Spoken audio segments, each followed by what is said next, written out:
In a significant move marking the upcoming completion of 10 years in office for the MDA government in 2028, Chief Minister Conrad Sangma unveiled a deficit budget of Rs 2,029 crore, emphasizing a strategic roadmap titled Mission 10. The budget presented for the fiscal year 2024-25 outlines ambitious goals and allocations aimed at propelling Meghalaya towards a robust economic trajectory. The budget projects total receipts at Rs 27,072 crore, with revenue receipts estimated at Rs 23,515 crore and capital receipts at Rs 3,557 crore. Expenditure is estimated at Rs 27,072 crore, with revenue expenditure at Rs 19,653 crore and capital expenditure at Rs 7,419 crore.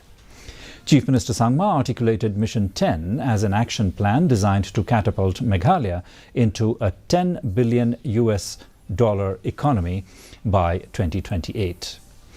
The Mission 10 initiative identifies crucial avenues for economic growth and development, encompassing investment promotion, regional connectivity, urban transformation, IT and ITES sector expansion, doubling farmers' income, women's economic empowerment, youth engagement, eco-tourism promotion, climate-resilient green economy, and power generation. In 2018-19 to 25,052 crores in the current financial year. This was achieved through better performance on centrally sponsored schemes, attracting investments through externally aided projects, improving states' own resources and revenues, and careful management of state finances.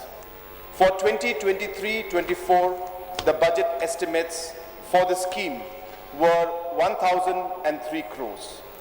I am pleased to inform this August House that we have already got approvals for 1,987 crores, close to double the budgeted amount.